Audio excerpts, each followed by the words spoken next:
More colors don't make art better. This is GUWEIZ'S, an acclaimed digital illustrator known for his eye-catching, emotional, and dynamic characters.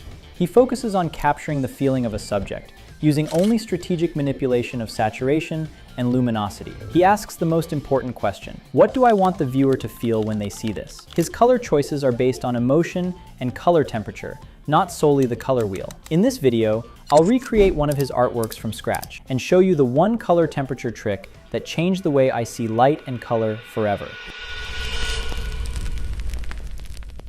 Where do I even start? Honestly, at first I had no idea where to start, so I decided to approach the line art in two stages. In the first stage, I did a tracing warm-up. My goal wasn't to copy the artwork, but to get my wrist familiar with the artist's pen movements. After this step, which worked as a great warm-up, I was able to create an initial sketch. Then I moved on to a new drawing inspired by this painting style. At this stage, I used a G pen. This art style relies on clean, manga-style line art with thin, consistent lines and minimal details, without heavy shading. The soft facial features, such as large almond-shaped eyes, a simple nose, and subtle freckles, give the image a calm, natural, and gentle feeling. But the question that remained was, how does GUWEIZ'S draw his characters? I needed more than just the final image to figure it out.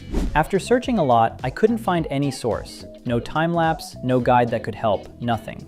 At this point, I was looking for a clue, anything that could help even a little. And then I found these gems, images showing different stages of drawing a digital fantasy character. I thought to myself, this must be it.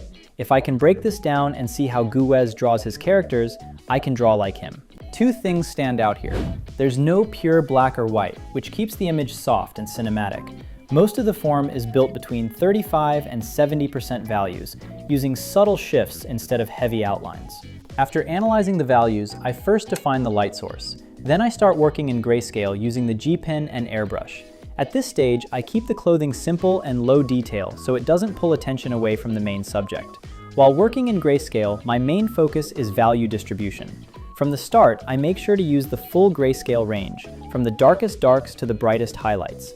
I place the darkest values in key areas like the pupils, deep hair shadows, and the tie because they give the painting visual weight. The brightest values are reserved for focal points, such as the eyes, the shirt collar, and the earrings. I keep most of the skin and the background in mid-tones to control contrast and maintain balance. Shadows on the face are blended softly to keep the skin feeling natural, while a stronger cast shadow under the chin separates the head from the body and adds depth. I also add a subtle rim light on the shadow side to prevent the face from blending into the background. I use contrast intentionally, especially around the eyes, to guide the viewer's focus. The background stays neutral, the hair is built with layered values for volume, and the grayscale stage becomes the foundation that makes the coloring process much easier later on. At this stage, we analyze the visual and conceptual similarities between two artworks by GUWEIZ'S, and how shared elements create an emotional, cinematic atmosphere.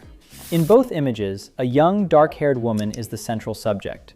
Her calm yet slightly melancholic expression directs the viewer toward her inner emotions. Rain plays a key narrative role, adding movement and depth while reinforcing feelings of solitude and quiet drama. Small bright details, such as orange or yellow earrings, contrast with the cool, dark color palette and naturally draw the viewer's eye. Before adding color, it is essential that the light and shadow already define the three-dimensional form of the face, hair, and clothing. We begin by applying a neutral, low-saturation base color to the skin using a soft brush, allowing the underlying shadows to remain visible. Then, subtle color variation is introduced. Warmer tones are gently added to areas like the cheeks and nose, while cooler tones are applied in the shadow regions. Next, the eyes are colored by placing the base iris color, followed by darker tones in the upper area and a small highlight to create depth and focus. For the hair, a dark base color is applied first, and lighter tones are softly blended along the natural flow of the hair to suggest volume and shine. Finally, a subtle color adjustment layer can be added to unify the overall color harmony. This ensures that all elements feel connected and creates a cohesive, atmospheric result. And here is how my final drawing turned up. A cinematic illustration with GUWEIZ'S DNA, but with my own flair and personality. If you liked the video, don't forget to subscribe. Thank you so much for watching.